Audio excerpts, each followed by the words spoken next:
Hello friends, how are you? Indira civil services में आपका स्वागत है। मैं हूं अनुज पटेल।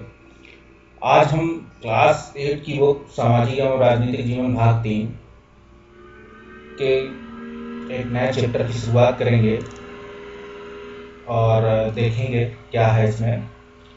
तो इसमें देखते हैं, यूनिट 2 की शुरुआत करते हैं। संसद तथा कानूनों का निर्माण। अगर हम बात करें कि हमारे संविधान में कैसे कानूनों का निर्माण होता है, कौन बनाता है, संसद क्या होती है, तो इस पे हम चर्चा करेंगे। इससे पहले बात कहनी है, अगर आपको हमारा चैनल पढ़ाया हुआ अच्छा लग रहा है और आपको समझ में आ रहा, अगर कोई कमी है तो कृपया अपनी प्रॉब्लम्स को लिखें, कमेंट करें, मैं उसको फुलफिल करूँगा। तो स्टार्ट करते हैं। तो क्लास 8 की बुक है ये, जिसमें हम देखते हैं आज यूनिट 2, जिसमें संसद तथा कानूनों के निर्माण की बात है। और चैप्टर 3, हमें संसद क्यों चाहिए। ठीक है, इस पे हम बात करेंगे आज। चलिए स्टार्ट करते हैं। तो संसद तथा कानूनों के निर्माण पे अगर हम बात करें तो संसद के कुछ कारणों पर यहाँ चर्चा की गई है। पहले तो ये जानेंगे कि संसद क्या होती है। ठीक है, संसद और ये कार्य संसदीय लोकतंत्र के विचार से किस तरह जुड़े हुए हैं। ठीक है, इसके कार्य जो हैं संसदीय लोकतंत्र के विचार के साथ किस तरह जुड़े हुए हैं, इस बात पर भी खास जोर दिया जाना चाहिए। इसलिए नागरिकों की अहम भूमिका को भी यहाँ समझना है। ठीक है, क्योंकि नागरिक ही हमारे प्रतिनिधि जो संसद भवन में अपना रिप्रेजेंटेटिव जो होते हैं, जो संसद में बैठकर देश का प्रतिनिधित्व करते हैं, वही जनता ही उनको चुनकर संसद भेजती है, लोकसभा। तो ये भी समझना होगा, उन्हें यह भी बताना है कि संविधान का सही उद्देश्य क्या होता है। ठीक है, इस पर भी हम बात करेंगे। ये एक्चुअली शिक्षकों की भूमिका से एक टॉपिक होता है एनसीईआरटी में, चैप्टर शुरू होने से पहले। तो कुछ चीज़ें वहाँ से ऐसी होती हैं जो निकाल लेते हैं, जो कहीं ना कहीं आपको पीटी और मेंस पॉइंट ऑफ व्यू से समझने में सहायता करेंगी, या हूबहू लिखने में भी हो सकता सहायता करेगा। हो सकता कभी आपसे क्वेश्चन ही इधर से बन जाए, क्योंकि इशू पे होता है। ठीक है, कि कैसे चीज़ों को प्रॉब्लम समझनी है, बतानी है। कानून सबके लिए बराबर होते हैं, इस पे भी हम देखेंगे। कानून का यह शासन किस तरह विकसित हुआ और राष्ट्रवादियों ने ब्रिटिश कानूनों के मनमानेपन का किस तरीके से विरोध किया, ये भी हम देखेंगे। हमने पिछले भी चैप्टर में देखा था कि जब औपनिवेशिक शासन आया था, तो यहाँ पे भी लोग जब धीरे धीरे उनकी नीतियों को समझा, लोग बाहर विदेश गए, पढ़ के आए, अंग्रेजी शिक्षा से परिचित हुए, इनकी नीतियों को जाना, तो उन्होंने अपने यहाँ भी लोगों को शिक्षित करने का प्रचार प्रसार किया। कुछ परंपरावादी विचारों का विरोध भी किया। ठीक है, राष्ट्रवादी आंदोलन में कुछ सामाजिक आंदोलन भी छोड़े। ठीक है, और लोगों के साथ साथ लोगों को जो परंपराओं से जुड़े थे, जैसे क्या था, विधवा विवाह या बाल विवाह, इन जैसी कुरीतियों के लिए आंदोलन छोड़ा। इसके साथ उन्होंने राष्ट्र विरोधी और जो कानून थे, जो ब्रिटिश लोगों ने हम पर थोपे थे, उनके खिलाफ भी हमारे राष्ट्रवादियों ने क्या हुआ, उनके खिलाफ भी आंदोलन छोड़ा और उनका विरोध किया। तो इसमें भी देखा।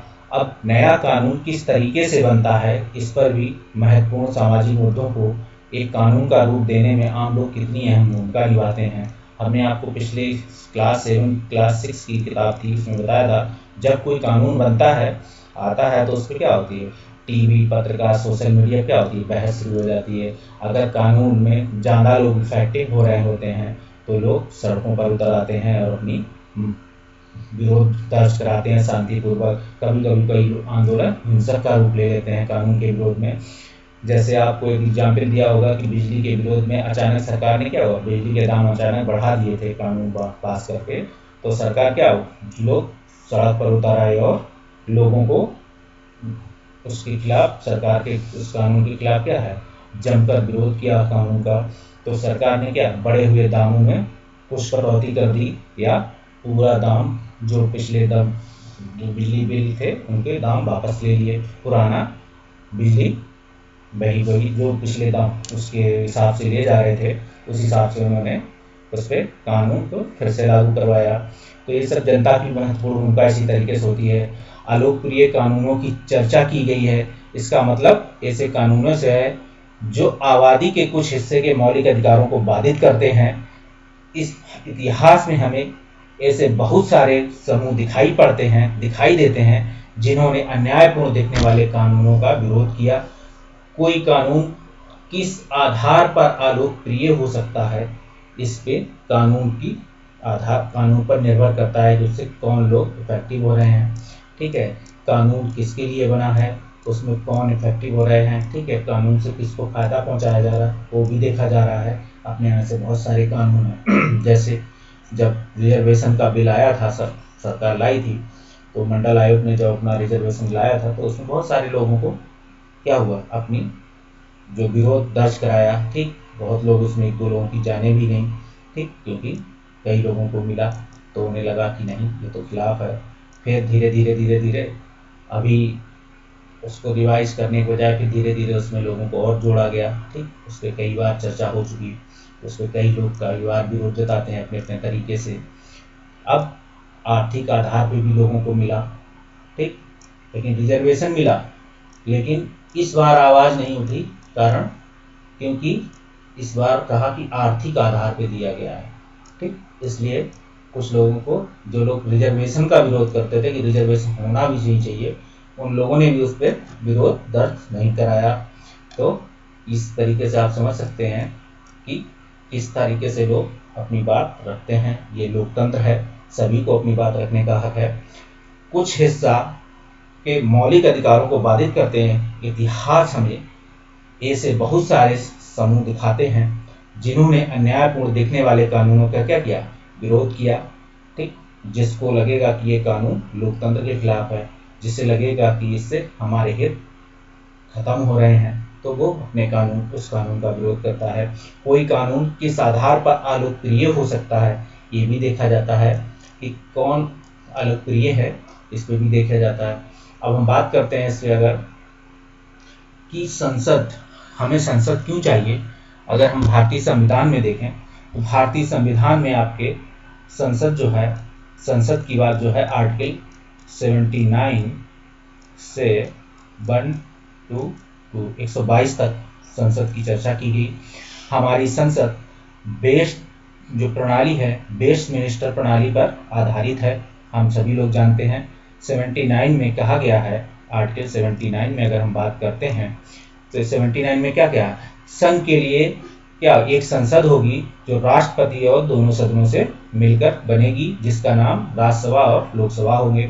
हमें पता है, कई यूपीएससी का ही क्वेश्चन है कि संसद किसे कहते हैं, संसद में कितने सदन, कौन कौन लोग भाग लेते हैं, किन किन लोगों से मिलकर बनती है, ये कूट आपसे पूछा जा सकता है।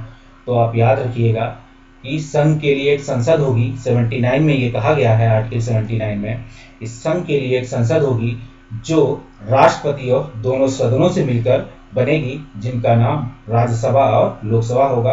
राष्ट्रपति का नाम पहले ही ले चुके हैं, इसलिए उसका नाम दोबारा आपसे नहीं ले रहे हैं। तो पहला है राष्ट्रपति, दूसरे हैं संसद के दोनों सदन मतलब लोकसभा और राज्यसभा।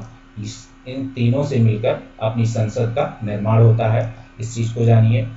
अब हम अगर बात करें कि हमें संसद क्यों चाहिए, आगे चर्चा करते हैं। तो इससे पहले हम कुछ शब्द संकलनों की चर्चा कर लेते हैं कि इस टॉपिक से जुड़े रिलेटेड कुछ शब्द हैं, जैसे स्वीकृति। क्योंकि स्वीकृति का इस टॉपिक से रिलेटेड क्या स्वीकृति है, इस पे जान लेना कि किसी चीज़ पर अपनी सहमति देना, उसके पक्ष में आप काम करना। इस अध्याय में यह शब्द संसद के पास उपलब्ध औपचारिक सहमति, ठीक है। अब स्वीकृति मतलब संसद के बाद औपचारिक से निर्वाचित प्रतिनिधियों के माध्यम से और संसद में लोगों की आस्था बनाए रखने की जरूरत, दोनों संदर्भों में इस्तेमाल किया जाता है।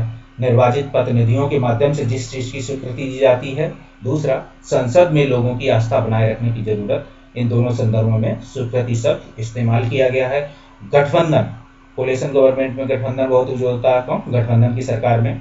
तो देखते हैं इस टॉपिक में क्या रिलेटेड है गठबंधन का मतलब। तो इसका मतलब है समूह या दलों के तत्कालिक गठजोड़ से होता है। वही बात है कि जो अपनी राजनीति, संसदीय राजनीति या लोकतांत्रिक राजनीति में आजकल क्या है, कोलिशन गवर्नमेंट, गठबंधन राजनीति के द्वारा सरकार बनाना, तो तत्कालिक गठजोड़ होता है ये।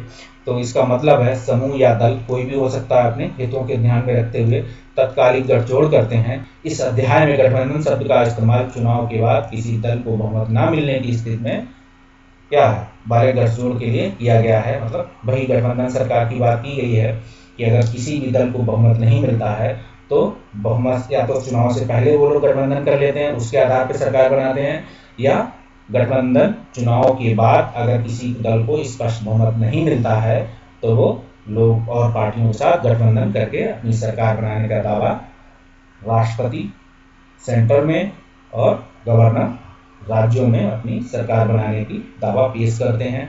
सबसे बड़े दल को एक औपचारिक रूप से राष्ट्रपति और गवर्नर दोनों बुलाते हैं कि अपनी सरकार बनाए। अनसुलझे, इसका आशय ऐसी परिस्थितियां हैं जहां समस्याओं का कोई आसान समाधान उपलब्ध नहीं होता है। ऐसी आशय परिस्थितियों से है जहां समस्याओं का कोई आसान समाधान उपलब्ध नहीं होता। हम सभी जानते हैं समस्याओं का कोई आसान समाधान उपलब्ध ना हो, ठीक, तो अनसुलझा रहेगा। ठीक, तो और कुछ लोग सुलझे को भी अनसुलझे बनाए रखते हैं। ठीक है, बाकी आप समझदार हैं तो वो जिंदगी भर अनसुलझे रहेंगे, फिर उन पे जान दिया आप सुलझे हैं, सुलझे रहिए। तो हमें संसद क्यों चाहिए, इस पे भी देखना है। ठीक, हम भारतीयों को इस बात का गर्व है। अब हम इस पे जानेंगे, इसकी जो मेन टॉपिक पे मेन चीज़ें बताना है जो वो एक ब्रैकेट में देते हैं, एनसीईआरटी वाले तो बताते हैं। हमें भारतीयों को इस बात का गर्व है कि हम एक लोकतांत्रिक क्या है व्यवस्था का हिस्सा हैं। हम एक लोकतांत्रिक व्यवस्था का क्या है हिस्सा हैं। इस अध्याय में हम निर्णय प्रक्रिया में सहभागिता और लोकतांत्रिक सरकार के लिए किए गए नागरिकों की सहमति के महत्व जैसे विचारों को, आपसी संबंधों को समझने की कोशिश करेंगे। ठीक, इस चीज को भी देखेंगे। इस अध्याय में क्या करेंगे, निर्णय प्रक्रिया में सहभागिता और लोकतांत्रिक सरकार के लिए नागरिकों की सहमति, ये भी देखेंगे कि सहभागिता क्या है, लोकतांत्रिक सरकार के लिए नागरिकों की सहमति जैसे महत्व जैसे विचारों के आपसी संबंधों को हम समझेंगे। इसमें यही वे तत्व हैं जो सम्मिलित रूप से भारत में एक लोकतांत्रिक व्यवस्था का निर्माण करते हैं।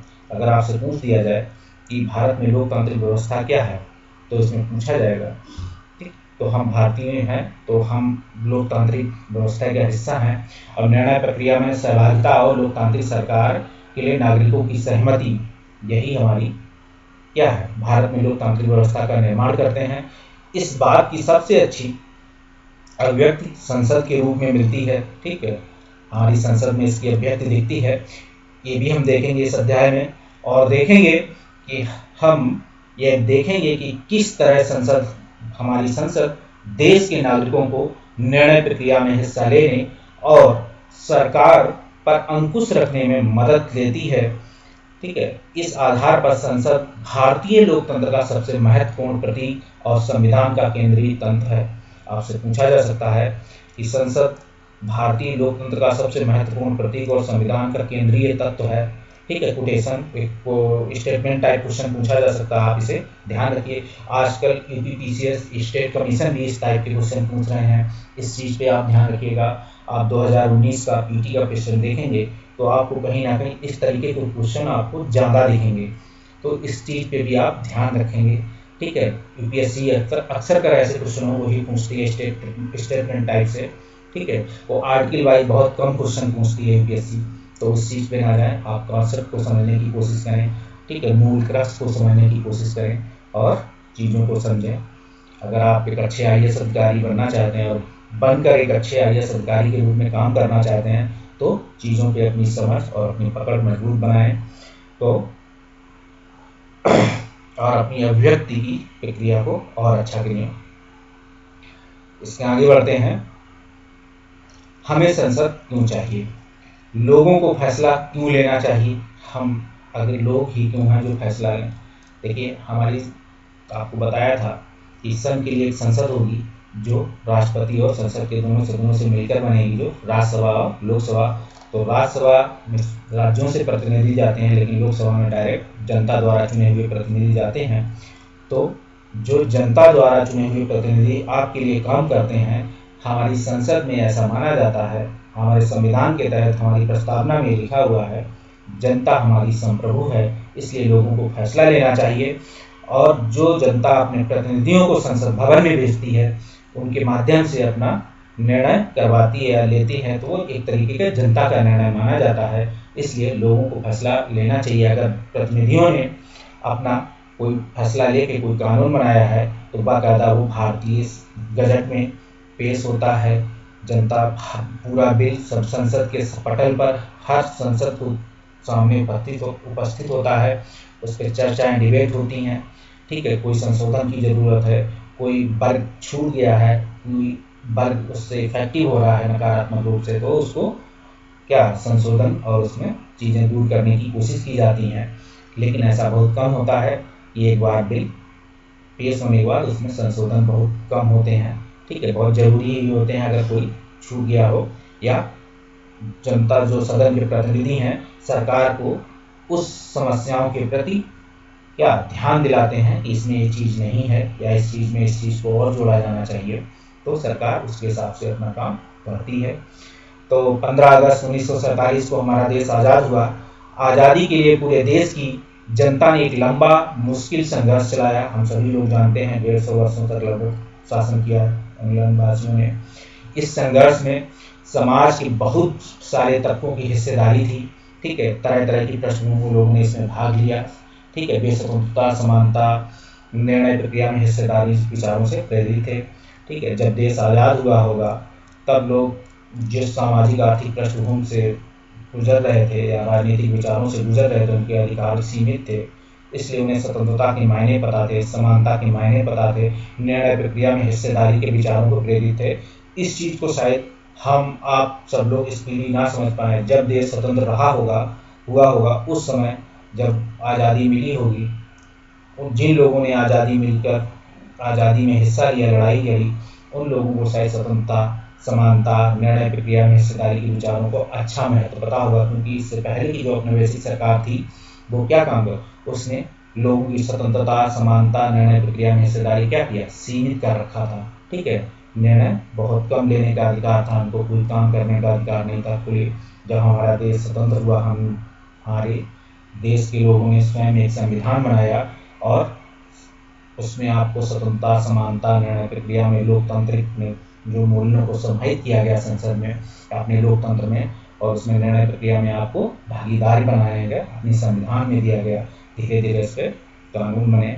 अब देखिए, औपनिवेशिक शासन के हित, औपनिवेशिक शासन के तहत लोग ब्रिटिश सरकार से क्या थे, भयभीत रहते थे। ठीक है, लोग डरते थे कि कभी कभी वो क्या, जैसे जलियांवाला बाग का हत्याकांड देख लीजिए, लोग धरना शांतिपूर्वक किए थे लेकिन गोलियां चलवा दी, तो भयभीत रहते थे। वे सरकार के बहुत सारे फैसलों से असहमत रहते थे।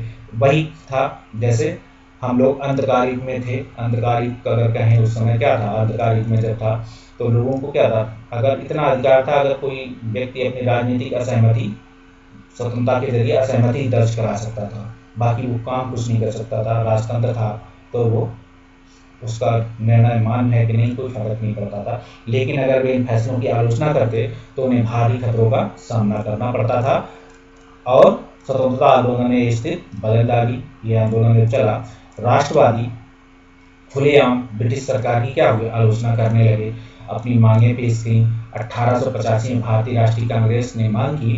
ठीक है, इसी समय भारतीय राष्ट्रीय कांग्रेस का निर्माण होता है कि विधायिका में निर्वाचित सदस्य होने चाहिए। ठीक है, विधायिका में निर्वाचित, इससे पहले क्या चुने हुए प्रतिनिधि आते थे, तो भी कांग्रेस ने मांग की विधायिका में निर्वाचित सदस्य आने चाहिए। बजट पर चर्चा करने, प्रश्न, ठीक है, प्रश्न पूछने का अधिकार मिलना चाहिए। ये सब अलग अलग अधिनियमों में, औपनिवेशिक शासन ने अलग अलग अधिनियमों में ये कुछ सीमित अधिकार दिए लोगों को। 1909 में बने गवर्नमेंट ऑफ इंडिया एक्ट का, ठीक है, ने कुछ हद तक निर्वाचित प्रतिनिधियों की व्यवस्था को मंजूरी दी। ठीक है, ये भी देखते हैं। ठीक है, हालांकि ब्रिटिश संसद के अंतर्गत बनाई गई ये शुरुआती विधायिका राष्ट्रवादियों के बढ़ते रहे दबाव के कारण बनी थी। ठीक है, जो भी अधिनियम अपने यहाँ पास होते थे वो अपने यहाँ राष्ट्रवादियों के दबाव के कारण में वो दिखाते थे कि हम तुम्हारे लिए कुछ काम कर रहे हैं, तो वो आपको सिर्फ एक क्या कर रहे, एक खिलौना दे रही थी कि आप इसके साथ खेलो। लेकिन इनमें भी सभी वयस्कों ने ना तो वोट डालने का अधिकार दिया गया। हम सभी को पता है कि पहले क्या था, अपने यहाँ वोटिंग का अधिकार सीमित था। वयस्क है फिर भी उसे वोट देने का अधिकार नहीं था। ना ही आम लोग निर्णय में इस प्रक्रिया में भाग ले सकते थे। ठीक, ये भी हम सभी लोग जानते हैं। औपनिवेशिक शासन के अनुभव और स्वतंत्रता संघर्ष में तरह तरह के लोगों की हिस्सेदारी क्या है, आधार पर राष्ट्रवादियों को विश्वास हो गया था कि स्वतंत्र भारत में सभी लोग अपने जीवन को प्रभावित करने वाले फैसलों में हिस्सा लेने की क्षमता रखते हैं। ठीक है, ये चीज लोगों के राष्ट्रवादियों को विश्वास हो गया था। राष्ट्रवादियों के माध्यम से आम जनता में भी ये विश्वास हुआ था कि हम भारतीय लोग स्वतंत्र होकर अपने जीवन के फैसलों को अच्छी तरीके से ले सकते हैं। ठीक है, अपने लिए कानून बना सकते हैं। इसीलिए देखा होगा जब 1942 का दौर आता है, लगभग पूरे देश में क्या हुआ, एक साथ आंदोलन खड़ा होता है और द्वितीय विश्व युद्ध प्रारंभ हो चुका होता है। उसी समय उनका करो या मरो गांधी जी का नारा, और क्या हुआ 1942 में भारत छोड़ो आंदोलन की शुरुआत। और इसके तहत कई राजनीति क्या हुए, सभी देश के प्रमुख नेता क्या हुए, जेलों में डाल दिए गए। लेकिन उस समय आम जनता या उन आंदोलनकारियों को विश्वास हो गया था कि हम भी ये काम कर सकते हैं। उनमें क्या था, स्वतंत्रता समानता की क्या मूल्य विकसित होने लगे थे। उन्हें लगा था कि ये अगर मिल गई हमको स्वतंत्रता समानता जैसे अधिकार, निर्णय लेने के अधिकार, तो हम अपना जीवन में अपने लिए अपने क्या है, अपने मूल्यों को अपने संविधान के तहत खुद फैसला लेंगे। वोटिंग करने का अधिकार मिलेगा। ठीक है, बातचीत, लोकतांत्रिक मूल्यों को बढ़ावा मिलेगा। ये आम जनता में विश्वास हो गया था। इसलिए उन्होंने क्या काम किया, आम जनता का आंदोलन बोला जाता है 1942 का, ना कि राजनेताओं का, क्योंकि अधिकतर राजनेता क्या थे, जेल में बंद कर दिए गए थे। फिर भी आम जनता ने क्या किया, उस आंदोलन की बात वो अपने हाथों में संभाली और प्रतिनिधित्व किया, और सरकार को कहीं ना कहीं उनके सामने झुकना पड़ा। ठीक, और कैबिनेट मिशन की शुरुआत आती है। बहुत सारी चर्चाएं होती हैं उस दौर में। कई सारे रीजन थे। एक तो इंग्लैंड द्वितीय विश्व युद्ध में लगभग टूट चुका होता है, दूसरा जापान का बढ़ता प्रभुत्व।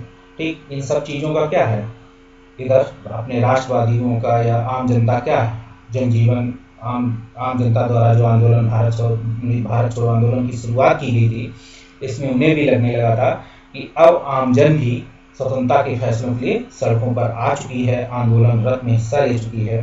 ठीक है, खुद ही उनके ही लोग जिसे कहते हैं, चाहे नेवी, ठीक है, नेवी के लोगों ने, या जिसे कहते हैं उन लोगों ने भी इसमें क्या स्वतंत्रता इसमें संघर्ष में उनके इंग्लैंड के खिलाफ भाग लेना शुरू कर दिया। ठीक है, बहुत सारे ऐसे आपको दिखेंगे जिनके खिलाफ लाल किला में मुकदमा चलाया जाता है, भारतीय राष्ट्रवादियों द्वारा उनका चुनाव जो है उनकी पैरवी की जाती है। ठीक है, उनको आगे देखेंगे जब आएगा। लेकिन इसका मतलब ये नहीं था कि सरकार जो चाहे कर सकती थी, इसका मतलब ये भी नहीं था। इसका मतलब यह था कि सरकार को लोगों की ज़रूरतों और मांगों को पर संवेदनशील रहना होगा। ठीक है, संवेदनशील रहती थी क्योंकि वो जानती थी जब इनके प्रति संवेदनशील नहीं रहेंगे, वो उतना ही देती थी जितने से इनका काम चल जाए। बाकी वो अपने हित में कानून बना रही थी, अपने लिए फायदे के लिए काम कर रही थी, चाहे उसने रेलवे लाइन बिछाई हो, चाहे आपके लिए चाहे प्रशासनिक सेवाओं का जन्म किया हो। ठीक है, जो भी चीज़ें आई वो अपने हित में लगाई, लेकिन वो अंत में भारत के संदर्भ में फायदेमंद हुई। स्वतंत्रता संघर्ष के सपनों और आकांक्षाओं ने स्वतंत्र भारत के संविधान में ठोस रूप ग्रहण किया। इस संविधान ने सार्वभौमिक वयस्क मताधिकार के सिद्धांत को अपनाया। ठीक, जब स्वतंत्र भारत ने संविधान में ठोस रूप ग्रहण किया, अपना संविधान बना, तो सार्वभौमिक वयस्क मताधिकार को सिद्धांत को अपनाया गया। सार्वभौमिक वयस्क मताधिकार का मतलब है देश के सभी वयस्क नागरिकों को वोट देने का अधिकार। ठीक, ये चीज़ जब वोट देने का अधिकार था तब ये 21 वर्ष उस समय रखा गया था। अब इसकी उम्र घटाकर 18 वर्ष कर दी गई है। ठीक है, तो ये 61 अमेंडमेंट है, ये भी पूछा जाता है, आप याद रखिएगा इसे। अब हम बात करते हैं, इस चित्र में एक मतदाता है, इलेक्ट्रॉनिक वोटिंग ईवीएम, आपने पता होगा कि ईवीएम आए। ईवीएम इसी 2004 के चुनाव में पहली बार पूरे देश में ईवीएम का इस्तेमाल किया गया। ये भी हम लोग सभी लोग जानते हैं। नहीं जानते हैं इस चीज़ को याद रखिएगा, क्योंकि ये एनसीईआरटी की लाइनें हैं, कहीं भी कभी भी पूछ सकते हैं। ठीक है, और आपको इन पे अपनी चेतना जगा के इन पे अपना काम देखते रहें। तो 2004 के आम चुनाव में पहली बार पूरे देश में ईवीएम का इस्तेमाल किया गया। इस चुनाव में ईवीएम के इस्तेमाल से लगभग 1,50,000 पेड़ों की क्या हुई, रक्षा हुई। मतलब पहले क्या था, बैलेट पेपर आते थे, उसके लिए कागज निर्माण होता था, इंक निर्माण होती थी, क्या होती थी, पेड़ों को काट कर बनाया जाता था।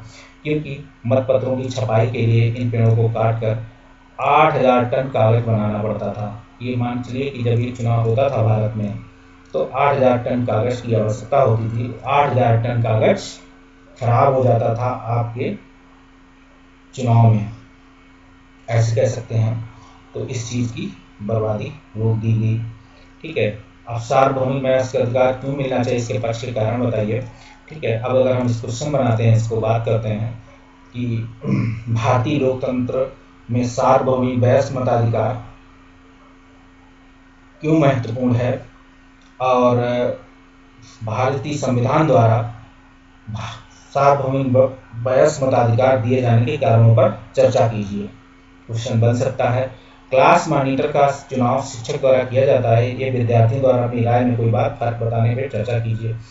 आपको कहानी सुनाई थी कि एक अनिल है, एक आलोक है। आलोक क्लास मॉनिटर होता है, ठीक, थोड़ा शारीरिक हट्टा-कट्टा होता है, वो क्लास के बच्चों को डराता रहता है।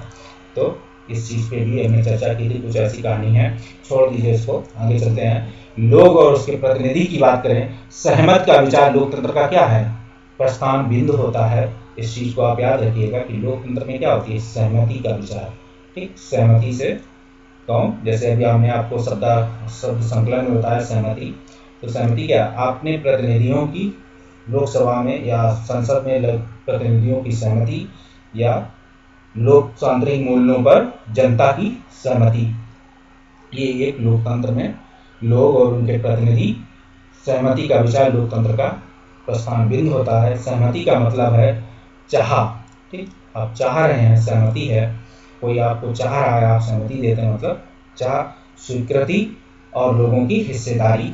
ठीक है, स्वीकृति होगी तो लोगों की हिस्सेदारी होगी। लोगों की निर्णय ही लोकतांत्रिक सरकार का गठन करता है। लोगों का निर्णय ही लोकतांत्रिक सरकार का गठन करता है और उसके कामकाज के बारे में फैसला देता है। इस तरह के लोकतंत्र के पीछे मूल सोच यह होती है कि व्यक्ति या नागरिक ही सबसे महत्वपूर्ण होता है और सैद्धांतिक स्तर पर सरकार एवं अन्य सार्वजनिक संस्थानों में इन नागरिकों को की आस्था होनी चाहिए। हम ये भी जानते हैं कि कैसे काम करते हैं, व्यक्ति या नागरिक का सब ही महत्वपूर्ण होता है। ठीक है, लोकतंत्र के पीछे मूल सोच होती है कि व्यक्ति या नागरिक ही सबसे महत्वपूर्ण है, क्योंकि व्यक्ति या नागरिक ही लोकतंत्र के क्या है, हिस्सा है। इनकी ही सहमति ही लोकतंत्र के मूल्यों को बढ़ावा देती है। सैद्धांतिक स्तर पर सरकार एवं अन्य सार्वजनिक संस्थानों में इन नागरिकों की आस्था होनी चाहिए। ठीक है, क्योंकि अपने यहाँ संविधान की प्रस्तावना में कहा गया कि लोग संप्रभु हैं, जैसा कि पहले मैंने बताया। व्यक्ति सरकार को अपनी मंजूरी कैसे देते हैं। ठीक है, व्यक्ति सरकार को अपनी मंजूरी कैसे देते हैं, इस चीज़ पे देखिए ध्यान से। जैसा कि आपने पढ़ा, मंजूरी देने का तरीका चुनाव है। ठीक, अपने यहाँ क्या है, अपने यहाँ प्रतिनिधियों को 5 साल में क्या है, चुन के जनता भेजती है, चाहे लोकसभा हो चाहे विधानसभा हो, यहाँ जनता चुन के भेजती है। लोग संसद के लिए अपने प्रतिनिधियों का चुनाव करते हैं, रिप्रेजेंटेटिव्स का चुनाव करते हैं। इन निर्वाचित प्रतिनिधियों में से एक समूह सरकार बनाता है, जो सबसे बड़ा दल होता है उनके उभर के आता है। सरकार अक्सर उन्हीं दलों को क्या, मतलब राष्ट्रपति उन्हीं उसी दल को सरकार बनाने की आमंत्रित देते हैं, मतलब देती है कि आइए सरकार बनाइए और सदन में अपना बहुमत सिद्ध कीजिए। इसकी आगे भी चर्चा करेंगे। तो जब इस पे सदन में बहुमत सिद्ध सरकार बनाइए, सरकार बनाने के बाद सदन में बहुमत पास जब सिद्ध कर देंगे, तब माना जाता है कि ये सरकार फुलफिल है, क्योंकि सभी रिप्रेजेंटेटिव वहाँ जनता के रूप में क्या है, जो सरकार बना रहा है उसको सहमति देते हैं। जनता द्वारा चुने गए सभी प्रतिनिधियों की इस समूह को ही संसद कहा जाता है। ठीक है, जनता द्वारा चुने गए प्रतिनिधियों को, इस समूह को संसद कहा जाता है। संसद में ऐसा नहीं जो सरकार बना रहे होते हैं वही सिर्फ प्रतिनिधि होते हैं, संसद में वो प्रतिनिधि भी शामिल होते हैं जो सरकार का हिस्सा नहीं होते हैं। ठीक है, विपक्ष में बैठे होते हैं, जनता ने उन्हें चुन के भेजा होता है, इसलिए वो जनता का प्रतिनिधित्व होते हैं, संसद का हिस्सा है। ठीक है, इस तरीके से कहेंगे हम। यह संसद सरकार को नियंत्रित करती है। हम सभी लोग जानते हैं संसद क्या करती है, सरकार को नियंत्रित करती है। संसद में क्या है, लोकसभा, राज्यसभा और राष्ट्रपति। ये सभी लोग मिलकर बनाते हैं, तो संसद सरकार को नियंत्रित करती है और उसका मार्गदर्शन भी करती है। इस लिहाज से अपने निर्वाचित प्रतिनिधियों के माध्यम से लोग सरकार बनाते हैं और उस पर नियंत्रण रखते हैं। अगर कोई आपका रिप्रेजेंटेटिव, आपका कोई प्रतिनिधि, लोकसभा सदस्य या सांसद क्या करता है, आपके लिए काम नहीं करता है, आपकी समस्याओं को नहीं देखता है, तो वो क्या रहता है, अगले चुनाव में उसे भी डर होता है कि जनता हमको बाहर कर देगी। कई लोग तो इस डर से, कई प्रतिनिधि क्या होते हैं, अगले चुनाव में या तो स्वयं हिस्सा नहीं लेते हैं या पार्टी उनको बाहर कर देती है, क्योंकि पार्टी गाइडलाइन के तहत उनके पास रिपोर्ट जाती रहती है कि हमारे प्रतिनिधि ने अपने क्षेत्र में क्या काम किया है, क्या नहीं किया है। इसकी भी पार्टी देखती है, पार्टी के बैठे हुए लोग देखते हैं, या उनके जो संसद या एक जिले में उनके जो पार्टी के और पदाधिकारी होते हैं, वो अपनी रिपोर्ट उच्च पदाधिकारियों को भेजते रहते हैं पार्टी के माध्यम से। इस पे भी चर्चा होती रहती है। ये भी लोकतंत्र का क्या है, एक मजबूती का तरीका है। इसे देखेंगे। अब विधायक, जिसे हम एमएलए बनते हैं, कौन होता है, इसका चुनाव कैसे किया जाता है, इस बात को समझने निर्वाचन क्षेत्र और प्रतिनिधि शब्दों का प्रयोग करें। ये कुछ क्वेश्चन हैं जो निकाले हैं एनसीईआरटी से हुबहू। तो देखिए, विधायक आपसे पूछा जाए एमएलए कौन होता है, पहले तो आप विधायक जानिए कौन होता है, उसका चुनाव कैसे होता है, किस चुनाव की कौन सी प्रक्रिया अपनाई जाती है। ठीक है, क्योंकि ये यूपीएससी या यूपीपीसीएस कई जगह एग्जामों में पूछा जाता है, आप इस चीज़ को जानें। ठीक है, निर्वाचन क्षेत्र और प्रतिनिधि शब्दों का उल्लेख करें। राज्यसभा और संसद के बीच क्या फर्क है, आपको पता होना चाहिए। राज्यसभा क्या होती है, राज्य विधानसभा और संसद लोकसभा के बीच क्या फर्क है। ठीक है, इनके बारे में शिक्षक के साथ चर्चा कीजिए। नीचे दिए गए विकल्पों में कौन राज्य सरकार के हैं, कौन केंद्र सरकार के हैं। ठीक है, तो देखिए, चीन के साथ शांतिपूर्ण संबंध रखा जाएगा। इस पे आप ध्यान लगाइए कि अगर विदेशी संबंध है तो कौन सी सरकार ये काम करेगी। मध्य प्रदेश के बोर्ड के तहत आने वाली सभी स्कूलों का छाट के बोर्ड की परीक्षाओं से बाहर रखा जाएगा। तो ये किस सरकार का हिस्सा है, कौन सरकार ये करेगी। मतलब मध्य प्रदेश है तो मध्य प्रदेश एक स्टेट है, तो ये कौन सी गवर्नमेंट करेगी, मतलब सरकार का कौन सा करेगी, लोकसभा करेगी कि विधानसभा करेगी। अजमेर और मैसूर के बीच एक नई रेलगाड़ी चलाई जाएगी, ये कार्य कौन करेगा। ठीक है, आपको ये सेंट्रल गवर्नमेंट का है, स्टेट गवर्नमेंट का है, इस पे आप सोचिए। 1000 रुपये का नया नोट जारी किया जाएगा, ये काम कौन करेगा, ये भी समझिए। निम्नलिखित में से रिक्त स्थानों को भरिए। सार्वभौमिक वयस्क मताधिकार विधायकों प्रतिनिधियों प्रत्यक्ष रूप से। ठीक है, हमारे ये शब्द हैं। हमारे समय में लोकतांत्रिक सरकारों को आमतौर पर प्रतिनिधिक मूलक लोकतंत्र की संज्ञा दी जाती है। प्रतिनिधिक मूलक लोकतंत्र में लोग क्या है, वयस्क मताधिकार, सार्वभौमिक वयस्क मताधिकार विधायकों प्रतिनिधियों प्रत्यक्ष रूप से। ठीक है, प्रतिनिधि मूलक लोकतंत्र में प्रत्यक्ष रूप से हिस्सेदारी नहीं करते बल्कि चुनाव प्रक्रिया के जरिए, ठीक है, अपने सार्वभौमिक वयस्क जो विधायकों को चुनते हैं, ऐसा कह सकते हैं आप, सांसदों को चुनते हैं। ये क्या करेंगे, या प्रतिनिधियों को चुनते हैं। ये सार्वभौमिक, इसमें डालेंगे सार्वभौमिक वयस्क मताधिकार विधायकों। हाँ, ये प्रतिनिधि पूरी जनता के बारे में मिलकर फैसला लेते हैं। आज के दौर में ऐसे किसी सरकार को लोकतांत्रिक नहीं कहा जा सकता है जो अपने लोगों को फैसले लेते हैं। आज के दौर में ऐसे किसी सरकार को लोकतांत्रिक नहीं कहा जा सकता जो अपने लोगों के क्या सार्वभौमिक वयस्क मताधिकार को ना देती हो, तो उसे क्या कहेंगे, लोकतांत्रिक नहीं कहा जाएगा। पूरी तरीके से जैसा औपनिवेशिक शासनकाल में था, क्या सभी लोगों को वयस्क मताधिकार का प्राप्त नहीं था। इसका मतलब है कि देश के सभी वयस्क नागरिकों को वोट देने का अधिकार होता है। आप पढ़ चुके हैं कि पंचायत राज्य विधायिका या संसद के लिए चुने जाने वाले ज़्यादातर निर्वाचित प्रतिनिधियों को 5 साल की अवधि के लिए चुना जाता है। ठीक है, ऐसा क्यों होता है, जनप्रतिनिधियों का केवल कुछ सालों के लिए ही चुना जाता है, जीवन भर के लिए क्यों नहीं। ठीक है, अगर ऐसा होगा तो फिर हम अपने लोकतांत्रिक मूल्यों को कैसे समझेंगे। अगर एक बार कोई चुन के भेज दिया जाएगा तो जनता फिर कहाँ है, संप्रभु नहीं रह जाएगी। और अपना देश, संविधान ये कहता है कि जनता संप्रभु है। ठीक, और जनता द्वारा चुने हुए प्रतिनिधि समूह हैं।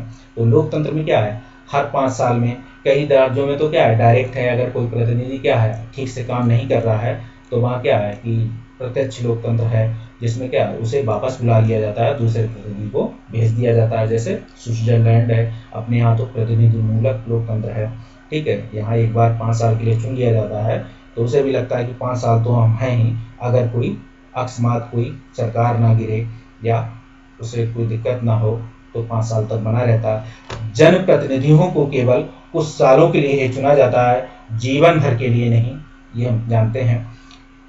आप ये पढ़ चुके हैं कि सरकार की कार्रवाइयों पर अपनी सहमति असहमति व्यक्त करने के लिए लोग केवल चुनाव का ही इस्तेमाल नहीं करते, बल्कि वे दूसरे रास्ते भी अख्तियार करते हैं।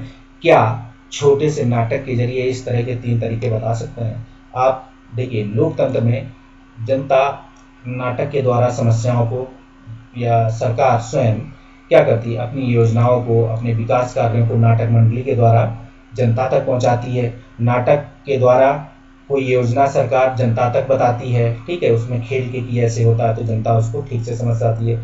और नाटक मंडल, नाटक और तरीकों से, नृत्य संगीत से अपनी संवेदना व्यक्त करने के लिए क्या है, लोकतंत्र में ये चिर प्रकृत हिस्से हैं, ठीक है। बहुत से लोग इस प्रक्रिया के द्वारा अपने लोकतंत्र में विरोध भी दर्ज कराते हैं, ये लोकतंत्र का ही हिस्सा है, ठीक, इस तरीके से।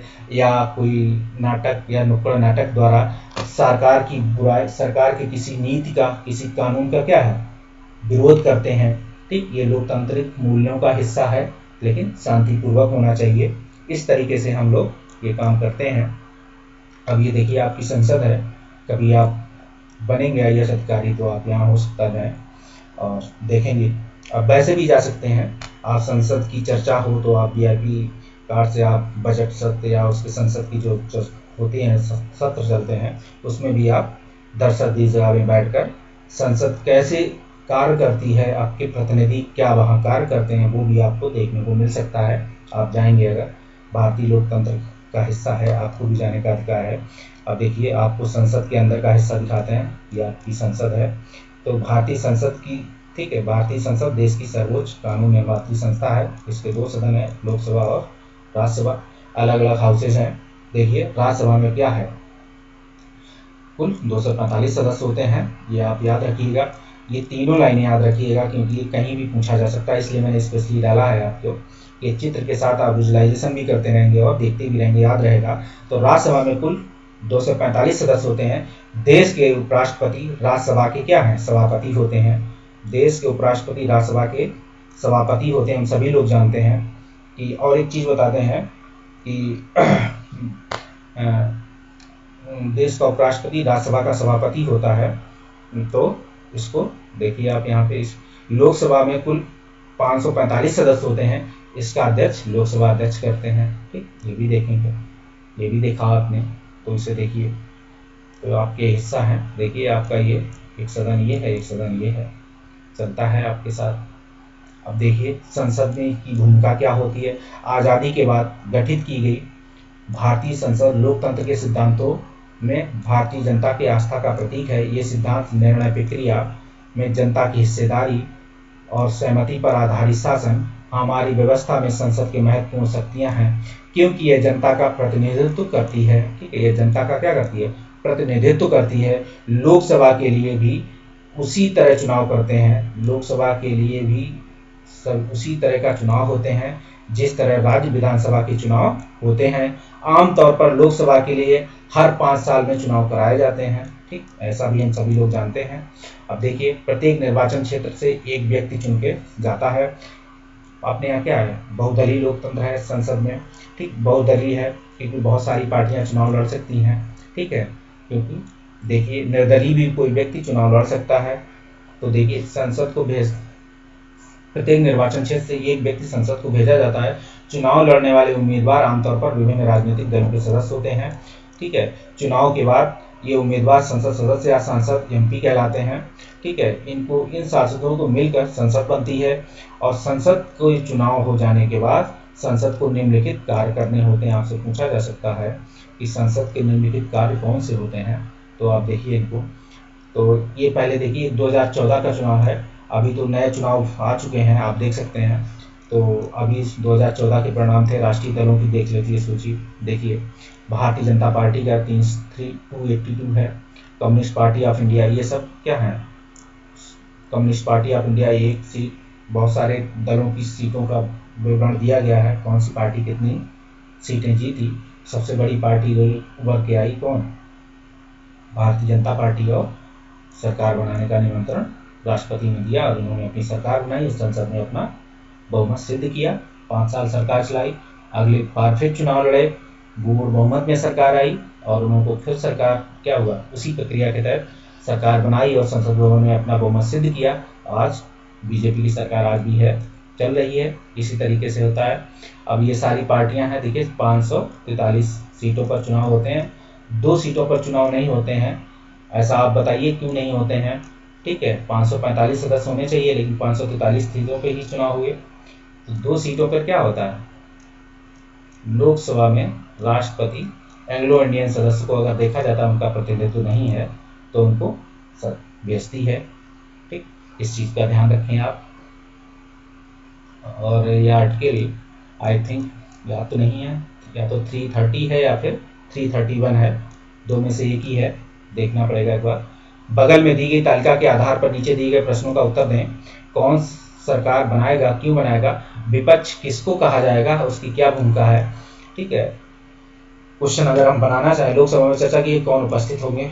ठीक है, अगर हम यहाँ देखें कि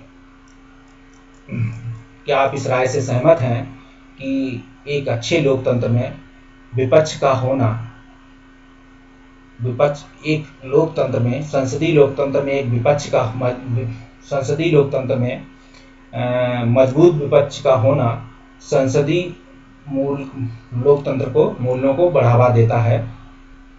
क्या आप इस सहमत हैं या इस कथन से सहमत हैं, या टिप्पणी कीजिए, आप चर्चा अपने शब्दों में कीजिए। ठीक है, विवेचना कीजिए, जो भी आप जोड़ना चाहें। ठीक है, अलग अलग शब्द लिखते जाएंगे, अलग अलग अर्थ निकलता चला जाएगा उसका। विवेचना करेंगे तो आपको दोनों चीज़ें लिखनी होंगी। ठीक है, अगर आप कहेंगे चर्चा कीजिए तो अपने शब्दों में लिखिए, तो आप उसकी सकारात्मक दिखा सकते हैं, हो सकता है आप कुछ नकारात्मक ना दिखाएं। इस चीज़ में भी क्वेश्चन में फर्क होता है, इस चीज़ को आप समझें। लोकसभा में किस राज्य के सांसद सबसे अधिक हैं। ठीक है, इस पर विचार कीजिए, ऐसा क्यों होता है। ठीक है, लोकसभा, पहले तो अपने यहाँ ये समझने की कोशिश करेंगे हम लोग कि लोकसभा में जो सांसद जाते हैं वो क्या क्षेत्र के हिसाब से जाते हैं कि जनता की, मतलब नंबर ऑफ जो पॉपुलेशन है कि इतने पॉपुलेशन पे एक सांसद होगा, और अगर किसी क्षेत्र की किसी सांसद एरिया में अगर जनसंख्या बढ़ जाती है तो कौन से, किसके तहत उस लोकसभा का दोबारा से परिसीमन कर दिया जाता है, परिसीमन आयोग गठित होता है। परिसीमन आयोग के तहत उस एरिया के उसका जो परिसीमन कर दिया जाता है कि थोड़ा सा एरिया निकाल के दूसरे सांसद एरिया में मिला दिया जाता है, जिससे क्या है, प्रतिनिधित्व बराबर बना रहे। ठीक है, जनसंख्या बराबर बनी रहे संसद सदस्यों में। तो एरिया वाइज नहीं होता है कि संसद का एरिया के हिसाब से हो। ऐसे तो फिर राजस्थान भारत का सबसे बड़ा राज्य है, यहाँ से सबसे ज़्यादा प्रतिनिधि होना चाहिए।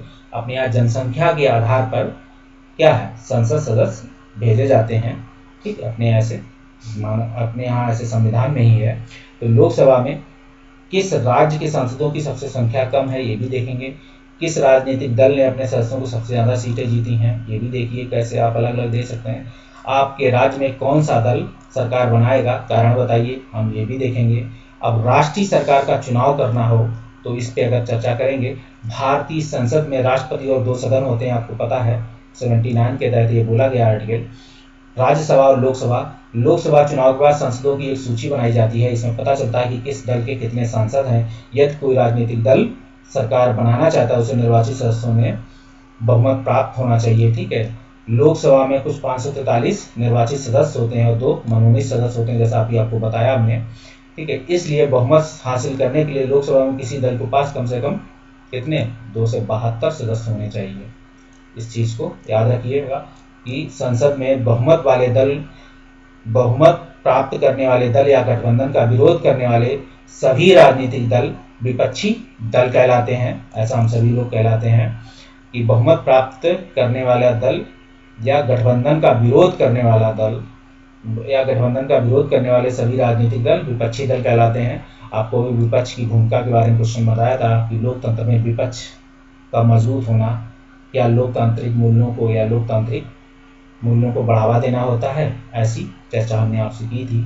तो ये कुछ ऐसा ही होता है कि जितना विपक्ष मजबूत होगा उतना सरकार पे दबाव रहता है कि हम अच्छे से काम कर सकें, क्योंकि उन्हें भी डर रहता है अगर विपक्ष में मजबूत है और ये मान लीजिए कम से कम 272 की जगह उनके पास 275 ही हुए, सरकार बन गई, इसमें से कोई कानून के तहत कोई सांसद रुष्ट हो गए, ये मतलब किसी पार्टी से, और पता लगा विपक्ष में मिल गए, तो उनको ये भी डर होता है कि सरकार टूट सकती है या चली जा सकती है। तो इसलिए विपक्ष मजबूत का होना एक लोकतंत्र में बहुत अच्छा माना जाता है। जैसे आपको देखा होगा कि जब अपना देश स्वतंत्र हुआ था तो विपक्ष जैसी चीज़ ही नहीं हुआ करती थी, ठीक, कांग्रेस ही पूर्ण बहुमत में आती रही, उन्होंने कानून बनाए, अच्छा काम किया, अच्छा किया, लेकिन समय के हिसाब से काम किया, लेकिन बहुत सारे ऐसे काम किए जिसे आज भी लोग कहते हैं कि ये अगर ऐसा ना किया होता तो ऐसा होता है। कार्यपालिका का चुनाव करना, लेकिन हम बात करेंगे वो समय और स्थिति थी ऐसी, इसलिए ऐसा हुआ, ठीक। और अगर बात करें कार्यपालिका चुनाव करना, लोकसभा का एक महत्वपूर्ण काम होता है, ठीक है, कार्यपालिका का चुनाव करना लोकसभा का एक महत्वपूर्ण काम होता है। जैसा कि हमने पहले अध्याय में पढ़ा था, कार्यपालिका ऐसे लोगों का समूह है जो संसद द्वारा बनाए गए कानूनों को लागू करने के लिए मिलकर काम करते हैं। कार्यपालिका अपने क्या होता है, किसी कानून को बनता है तो उसको लागू कराने में काम करती है। संसद द्वारा बनाए गए कानूनों को लागू करने के लिए मिलकर काम करते हैं। जब हम सरकार शब्द का इस्तेमाल करते हैं तो हमारे जहन में अक्सर कार्यपालिका होती है, ठीक। सरकार का मतलब एग्जीक्यूटिव कार्यपालिका ही, और कार्यपालिका का प्रमुख कौन है ये पूछा जाता है आपसे, ठीक। आर्टिकल 53 है, तो देखिए इसको, कार्यपालिका का प्रमुख कौन है, इस पर चर्चा कीजिए। राष्ट्रपति होता है, ठीक। आर्टिकल आप चेक करिएगा कि कौन से आर्टिकल में है। भारत का प्रधानमंत्री लोकसभा में सत्ताधारी दल का मुखिया होता है। हम सभी लोग जानते हैं भारत का प्रधानमंत्री लोकसभा में क्या होता है, सत्ताधारी दल का मुखिया होता है। प्रधानमंत्री अपने दल के सदस्यों में से मंत्रियों का चुनाव करता है। प्रधानमंत्री क्या करता है, अपने दल के सदस्यों में से, अपने दल के सांसदों में से मंत्रियों का चुनाव करता है, जो प्रधानमंत्री के साथ मिलकर फैसलों को लागू करते हैं। ये मंत्री स्वास्थ्य, शिक्षा, वित्त इत्यादि विभिन्न कार्यों का जिम्मा संभालते हैं। हम सभी लोग जानते हैं कि प्रधानमंत्री पहले चुना जाता है, फिर क्या होता है, फिर उसको राष्ट्रपति शपथ दिलाता है, या उसके चुने हुए, अगर प्रधान राष्ट्रपति नहीं तो उसके नीचे जो भी आएगा हायरार्की में, उसके माध्यम से मतलब उपराष्ट्रपति, लेकिन प्रधानमंत्री के उसमें क्या रहेगा, अधिकतर राष्ट्रपति ही शपथ दिलाता है। बहुत कम ऐसी स्थितियाँ आती हैं कि उपराष्ट्रपति चुनाव मतलब शपथ दिलाए।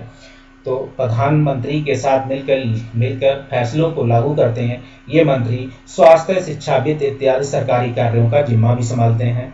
हम ये सभी लोग जानते हैं कि अलग अलग जब प्रधानमंत्री अपने चुने हुए विशेष लोगों को मंत्रालय देता है तो वो विभिन्न मंत्रालयों का कार्यदायित्व संभाल देता है, अलग अलग विभाग, अलग अलग लोगों को।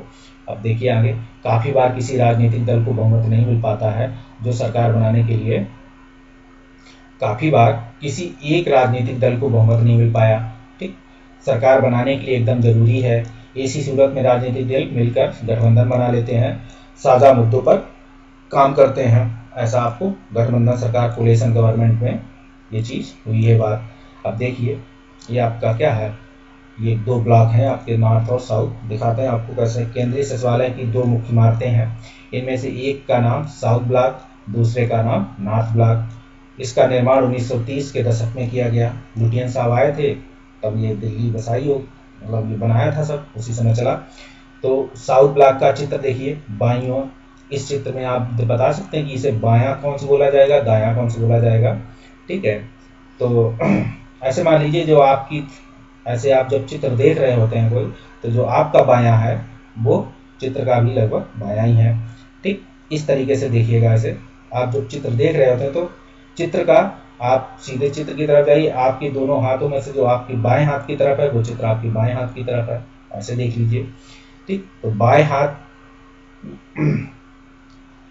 हाथ की ओर साउथ ब्लॉक, मतलब ये हो गया साउथ ब्लॉक, जिसमें क्या है, साउथ ब्लॉक में क्या है, प्रधानमंत्री कार्यालय है, रक्षा मंत्रालय है और विदेश मंत्रालय है के दफ्तर हैं इसमें साउथ ब्लॉक में।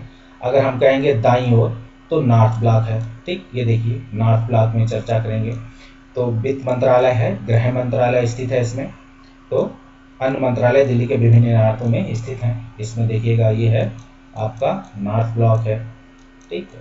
आप इसी रोड से जाएंगे, जब नॉर्थ ब्लॉक वाले हिस्से जाएंगे तो आपको राष्ट्रपति भवन के क्या है मेन गेट दिखेगा। आप जाके देखिए कभी, ये थोड़ा साइड से पड़ता है, आप जाएंगे तो दिखेगा ये भी। राज्यसभा मुख्य रूप से देश के राज्यों के प्रतिनिधि के रूप में काम करती है। ठीक, राज्यसभा मुख्य रूप से देश के राज्यों का प्रतिनिधित्व करती है। आपको बताया आपको कि राज्यसभा क्या करती है, आर्टिकल 80 में राज्यसभा का वर्णन किया गया है। ठीक है, आपको बताएंगे। अगर राज्यसभा थोड़ा सा बताना चाहें, राज्यसभा संसद का क्या है, उच्च सदन है। ठीक है, अब बता रहे हैं तो बता ही देते हैं आपको, उच्च सदन है।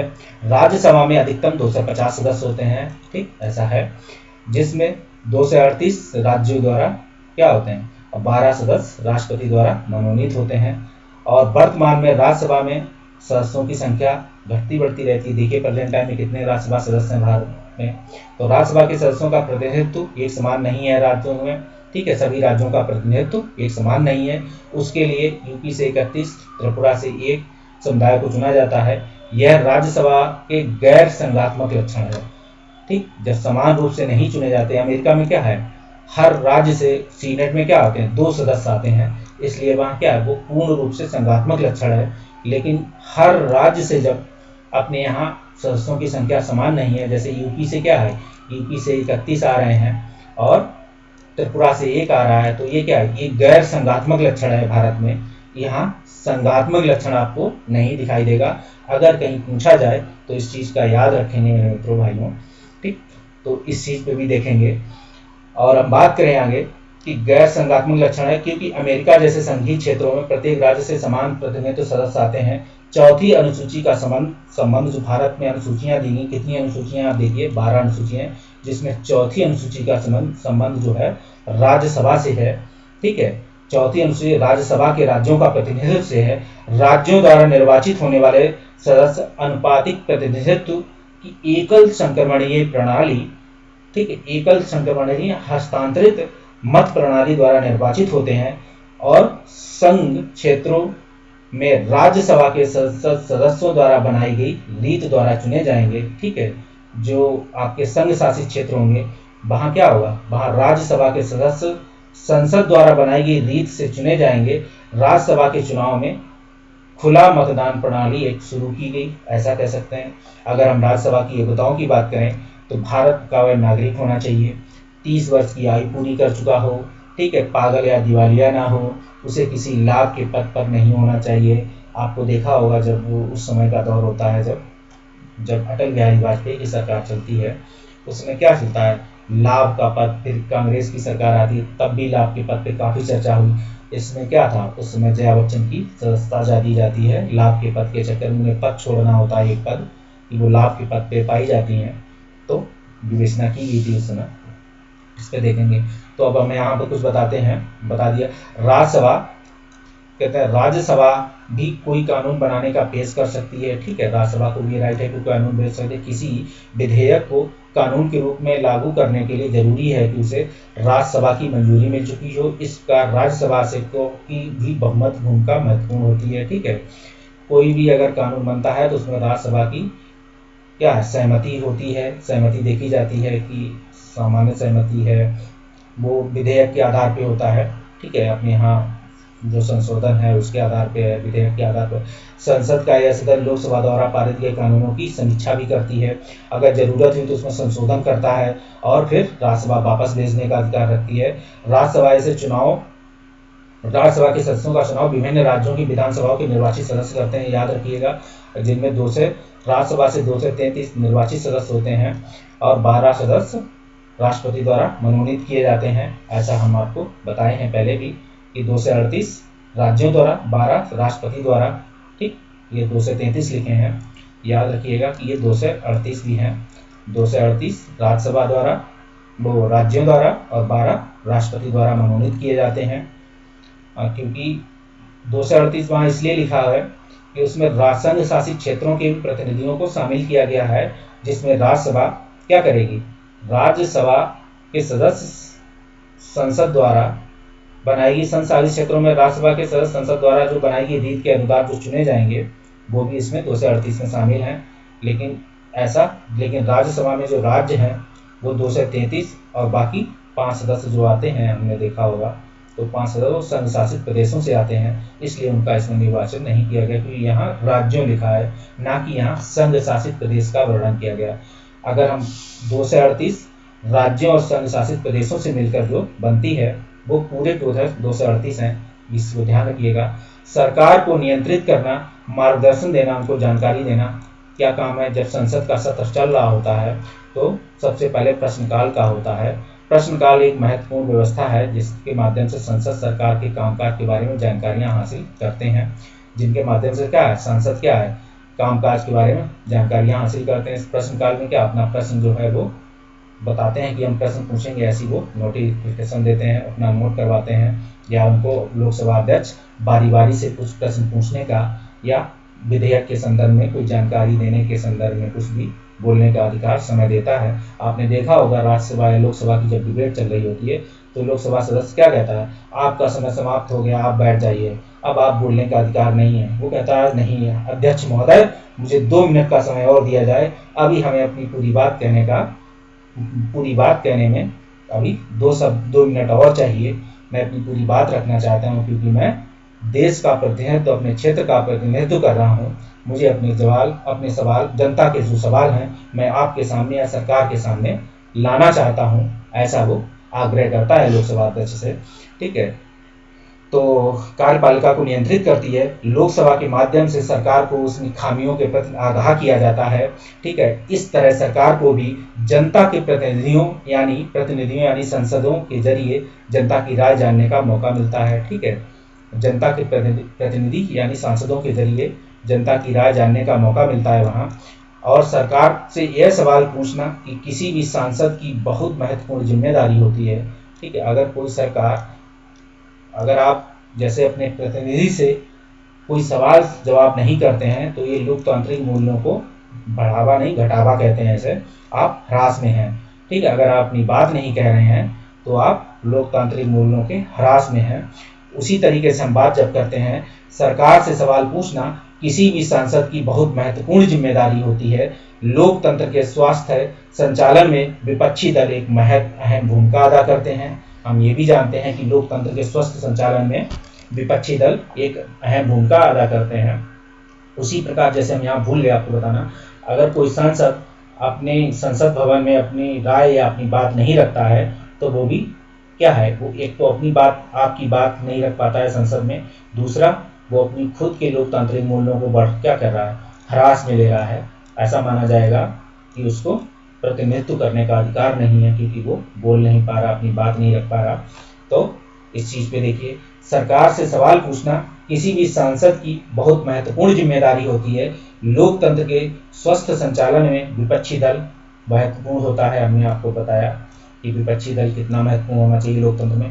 वे सरकार की नीतियों और कार्यक्रमों की कमियों को भी सामने लाते हैं। ठीक है, एक विपक्षी ऐसा होता है जो सरकार की नीतियां और कार्यक्रमों क्या है, उनकी कमियों को दिखाते हैं। सरकार अपनी कमियां कभी नहीं गिनाती है। ठीक, तो वो ऐसा मान चलती जो हमने बनाया है वो सही है, वो कमियां नहीं देखती है। तो विपक्ष की एक काम होता है कि सरकार को उसकी कमियां, उसकी अगर कोई कहीं पे अच्छा काम है उसको तारीफ, अगर सरकार कोई काम छिपा रही है तो वो सरकार उस काम को सामने लाती है, ये विपक्ष करती है। इसलिए लोकतंत्र में विपक्ष का मजबूत होना भी बहुत महत्वपूर्ण है। अपनी नीतियों के लिए जन समर्थन जुटाते हैं। ठीक है, अपनी नीतियों और के लिए जन समर्थन जुटाते हैं, ये हम सभी लोग जानते हैं। अब देखिए, संसद में पूछे गए प्रश्नकाल के उदाहरण के संदर्भ में देखते हैं कि लोकसभा आंतरिक प्रश्न संख्या 48। ठीक है, किसी ने अपना ये दिया है 15 दिसंबर 2017 को उत्तर में दिए गए बच्चों के लिए योजनाओं का समेकन है।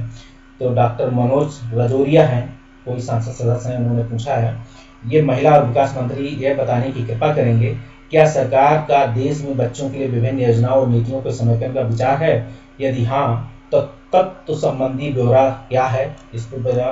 ठीक है, क्योंकि कोई भी मंत्री इसका सवाल देगा, अगर वो मंत्री को सवाल दिया जाता है, यदि हाँ तो इसका क्या कारण है, ठीक, ये पूछा जाता है। तो डॉक्टर वीरेंद्र कुमार है जो महिला एवं बाल विकास मंत्रालय के राज्य मंत्री हैं, वो इसका जवाब देते हैं कहाँ से कहाँ तक।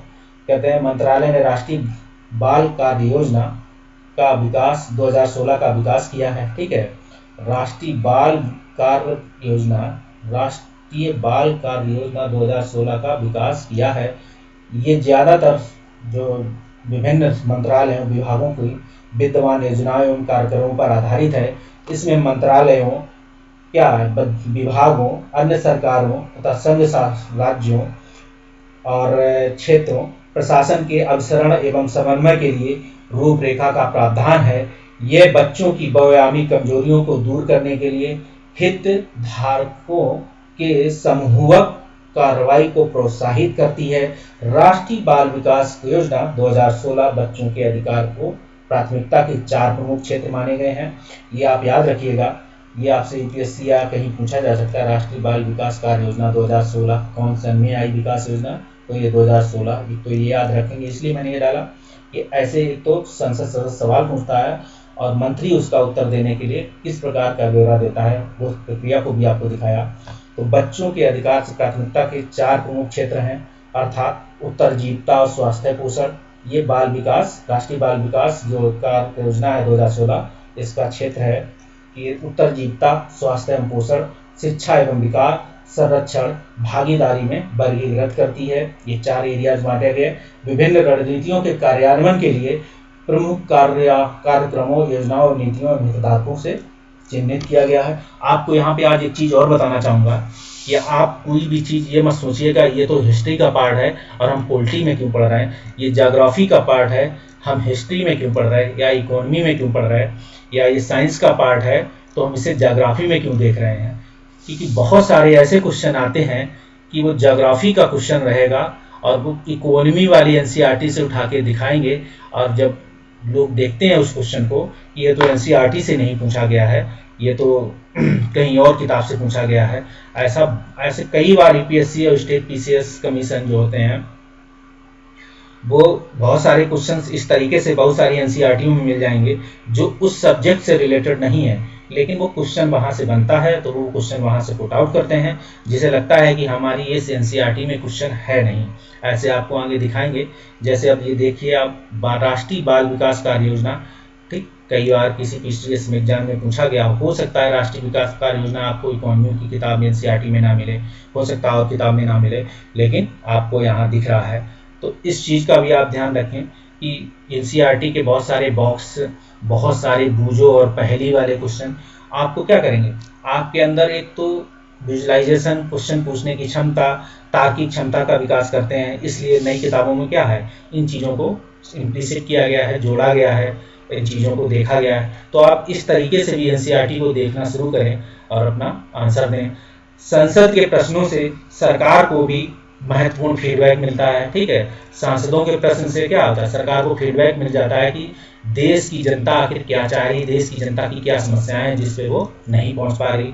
इसके चलते सरकार चुस्त रहती है। ठीक है, आपको पता होगा कि लोकतंत्र में, अपने लोकतंत्र में क्या है, सरकार दिन प्रतिदिन क्या है, लोगों के प्रति, जनता के प्रति उत्तरदायी है। ठीक, ऐसा आप देखते हैं, ऐसा है ही। इसके अलावा वित्त से संबंधित सभी मामलों में संसद की मंजूरी, ठीक है, वित्त से संबंधित सभी मामलों में संसद की मंजूरी सरकार के लिए महत्वपूर्ण होती है। अगर कोई वित्त से रिलेटेड मामला है, पास होना है, कोई वित्त पास होना, फंड पास होना, तो उसमें संसद की मंजूरी होती है। अगर संसद सत्र में नहीं है तो वो बहुत सारी निधियां हैं, वहां से होता है। जैसे संसद सत्र में आता है तो वहां तुरंत ही पहले वो बिल पास कराए जाते हैं संसद में। ऐसा आपको आगे दिखाएंगे जब आगे की एनसीईआरटी चलेंगे। तो उन कई तरीकों में से एक है जिनके माध्यम से संसद सरकार को नियंत्रित करती है, उनका मार्गदर्शन करती है, उसको सूचित करती है। ठीक है, क्या करती है संसद, सरकार को नियंत्रित, पहला काम मार्गदर्शन, ठीक है, कंट्रोल, और जिसे कहते हैं आप मार्गदर्शन कीजिए। जैसे आप क्या यूपीएससी टीचर जाता है, टीचर के मेरा मार्गदर्शन कर दीजिए, तो क्या आपकी मार्गदर्शन वो कर रही है सरकार, संसद क्या कर रही है, सरकार का मार्गदर्शन कर रही है। उनको सूचित करती है, सूचना देती है, जनप्रतिनिधियों के रूप में संसद को क्या है, नियंत्रित करती है, निर्देशित करती है, और सूचित करने में सांसदों की एक अहम भूमिका होती है। यह भारतीय लोकतंत्र का एक मुख्य आयाम है। इस चीज पे आप ध्यान दीजिएगा। यहाँ से कई बार क्वेश्चन पूछे गए हैं पीपी और मेंस, पीटी में, और वो कह रहे हैं मेंस, एक तो यूपीएससी और पीटी क्वेश्चन और मेंस से रिलेटेड क्वेश्चन में ये सारे वर्डिंग्स, बहुत सारी चीज़ों को आप बहुत ध्यान से रखें कि कई जगह इन चीज़ों को मिला के पूछा गया है। ठीक है, हो सकता है शब्दों में फेरबदल कर दे, कुछ शब्द यहाँ पर बदल के स्टेटमेंट डाल दे। ऐसे क्वेश्चन आप देखेंगे, आप ऐसे ही क्वेश्चन देखिएगा लोकसभा में, संसद में, लोकसभा या इनका लोकतंत्र में 2019 के पीटी में यूपीपीसीएस के क्वेश्चन में पूछा गया है। आपको हम दिखा, अगर होता क्वेश्चन तो अभी दिखाते आपको, मैंने नहीं यहाँ डाला है। अगर आप सांसद होते तो कौन से 2 सवाल पूछते? मैं आपको अगर कहूँ कि आप देश के सांसद हैं और आपको क्या है, सरकार से 2 सवाल पूछने हैं, तो कौन से आप 2 सवाल पूछते? आप विचार कीजिए। जैसे हमने आपको दिखाया कि मनोज राजौरिया जी ने महिला एवं बाल विकास मंत्रालय राज्य मंत्री थे वीरेंद्र कुमार, इनसे सवाल पूछा, इन्होंने उत्तर दिया। ये एक प्रक्रिया होती है, इस तरीके से सवाल पूछा जाता है। ठीक है, ये अंतरांतरिक प्रश्न है, इसे देखिए। इसी तरीके से कानून बनाना, पहला सवाल कि कानून बनाना, ठीक है, सवाल पूछते तो कानून बनाना। संसद के कौन लोग होते हैं? संसद में विभिन्न पृष्ठभूमि वाले लोगों की संख्या बढ़ती जा रही है। उदाहरण के लिए आप ग्रामीण पृष्ठभूमि वाले सदस्यों की संख्या पहले से ज़्यादा है। ठीक है, बहुत सारे क्षेत्रीय दलों भी बढ़ गए हैं। अपने आप संसदीय लोकतंत्र परंपरा में क्या है, एक तो पहले क्या था, पहले लोग राजनीति की कम समझ थी। अब जैसे जैसे लिटरेसी बढ़ती जा रही है, social media, multimedia, electronic media के माध्यम से लोग जन चेतना का प्रसार हो रहा है। लोग सामाजिक आर्थिक के साथ साथ क्या है, राजनीतिक विकास भी हो रहा है। और इस समय सामाजिक और आर्थिक विकास भले ही कम हो रहा हो, लेकिन लोगों का राजनीतिक विकास तेजी से हो रहा है, क्योंकि जब से मल्टीमीडिया, सोशल मीडिया आया है, लोग अपना राजनीतिक विकास तेजी से कर रहे हैं। ठीक है, चाहे वो दल से रिलेटेड हो, चाहे वो पार्टी से रिलेटेड हो, तो वो इन चीज़ों में बढ़ चढ़ के हिस्सा लेते हैं। ठीक है, भले ही वो अपना सामाजिक आर्थिक विकास में भी पिछड़े हों, लेकिन राजनीतिक विकास में काफ़ी आगे रह रहे हैं। ठीक, उसके साथ उनका राजनीतिक विकास के साथ ऐसा मानने लगे हैं लोग कि उनका आर्थिक और सामाजिक विकास हो गया। ठीक है, अगर हम इस कॉन्सेप्ट को अगर देखें रिसर्च पॉइंट ऑफ व्यू से, तो इसमें काफ़ी कुछ निकल के आएगा। बहुत सारे क्षेत्रीय दलों के सदस्य भी अब बढ़ गए हैं। जिन समूह और तबकों को अब संसद में कोई प्रतिनिधित्व नहीं था, वो चुनाव जीत कर आने लगे। जैसे क्या था, SC और ST, ठीक है, इन लोगों का क्या था, पहले लोग कम प्रतिनिधि होते थे। ठीक है, तो इनको क्या था, सरकार चुनती थी कि ये सीट इस समय क्या है, ST या महिला विशेष या ST विशेष हो गई है, ऐसा था पहले, अभी भी है, पहले क्या अभी भी है, तो जीत कर आने लगे। तो देखिए, ये है दलित और पिछड़े वर्गों की राजनीतिक हिस्सेदारी, जो ये क्षेत्रीय और ग्रामीण मुल्कों से आते थे, तो दलित पिछड़े वर्गों में से ये लोग आने लगे। पहली लोकसभा के चुनाव में देखिए मतदान का प्रतिशत इसमें दिया गया है, इसमें ये लाइन इससे जुड़े नहीं है, वो पिछले दलित और पिछड़े वर्गों की राजनीति में हिस्सेदारी अब बढ़ रही है। ठीक है, अगर हम लोकसभा में देखें, मतदान का प्रतिशत बढ़ रहा है। ये क्यों बढ़ रहा है, आप देखिए क्यों बढ़ रहा है। देखिए, पहली लोकसभा चुनाव होते हैं तो 61% लोग चुनाव में भाग लेते हैं, कारण देश आज़ाद हुआ होता है, लोगों में क्या है, एक अपार उत्साह होता है वोट देने का। पहली बार उन्हें बहुत से लोगों को क्या है, वोट देने का अधिकार मिलता है। वैश्य मताधिकार के तहत लोग बढ़ चढ़ के वोट देने जाते हैं। उससे ज़्यादा चौथी लोकसभा दिखाई दी, उसमें वोटिंग हुई। 5वीं लोकसभा आते आते लोगों में क्या हुआ, लोकतांत्रिक मूल्यों में धीरे धीरे ह्रास होने लगा। 6वीं में थोड़ा सा बढ़ता है, लेकिन 8वीं से बढ़ा। ठीक है, फिर 8वीं में बढ़ा। जैसे जैसी सरकारें आई, जैसा जो काम किया, तो जनता ने पलट के जब उनको जवाब दिया सरकार को, तो वोटिंग प्रक्रिया के तहत दिया। तो यही वोटिंग प्रोसेस दिखाया जा रहा है। ठीक है, 10वीं लोकसभा देखिए 55.8, तो और 14वीं में देखिए 2004 57.98, 15वीं में देखिए 2009 में होता है तो 58.9, लेकिन 16वीं लोकसभा 2014 66%। देखिए अब तक के जितने इसमें विवरण डेटा दिए गए हैं, तो यहाँ से क्वेश्चन पूछा जाता है कि अभी इसमें 2019 के चुनाव उसमें नहीं इंक्लूड है। 2019 के चुनाव का डाटा आप चेक करके देखिएगा, अगर इससे ज़्यादा है तो आप इस चीज़ का क्वेश्चन पूछा जाएगा आपसे कभी भी कि अभी तक के चुनाव, लोकसभा के चुनाव में, इस लोकसभा चुनाव में सबसे ज़्यादा वोटिंग हुई है, मतदान का प्रतिशत सबसे ज़्यादा इस वाली लोकसभा चुनाव में हुआ है। ऐसा करंट अफेयर्स से क्वेश्चन रिलेटेड पूछ सकता है, समकालीन मुद्दों से रिलेटेड क्वेश्चन आपसे पूछा जा सकता है पीटी पॉइंट ऑफ व्यू से, तो इस चीज़ पे आप ध्यान रखिएगा। ठीक है, अब प्रतिनिधिमूलक लोकतंत्र अपने समाज के पूरे तौर पर सही ढंग से प्रतिबिंब नहीं कर सकता है। ठीक है, प्रतिनिधिमूलक लोकतंत्र अपने समाज को पूरे तौर पर सही ढंग से क्या है, प्रतिबिंबित, मतलब प्रतिनिधित्व नहीं कर सकता है। यह बात साफ दिखाई देने लगी है जब हमारे हित और अनुभव अलग अलग होते हैं। ठीक है, जब हमारे हित और अनुभव अलग होते हैं, तो एक समूह के व्यक्ति सबके हित में आवाज नहीं उठा सकते हैं। इस बात को ध्यान में रखते हुए संसद की कुछ सीटें अनुसूचित जातियों, एससी और अनुसूचित जातियों के लिए आरक्षित की गई हैं, ऐसा ताकि इन्हें चुनाव में दलितों और आदिवासी उम्मीदवार जीतें और संसद में उनकी हिस्सेदारी बनी रहे, जिसमें उम्मीद की जाती है कि वे दलितों और आदिवासियों की जिंदगी से जुड़े मुद्दों में ज़्यादा अच्छी तरह से संसद में सवाल उठा सकते हैं। जैसे अम्बेडकर ने कहा था कि अभी तो मैंने मतलब प्रतिनिधित्व यहाँ दिला दिया, लेकिन अभी आपकी बाकी है कि आपके प्रति जब जनता जब बैठ के काम करेगी, हमने तो आपको संविधान के तहत अधिकार दे दिए हैं, लेकिन वास्तविक रूप से अभी क्या है, अभी प्रशासन और सरकार में बैठे हुए सवर्ण जात के लोग वही लाइन लिखते हैं। एनसीईआरटी पिछली क्लास में आपको बताया था कि बैठे हुए लोग आपके लिए कितना काम करते हैं, आप अपने अधिकारों से इनसे कितनी मांग कर सकते हैं।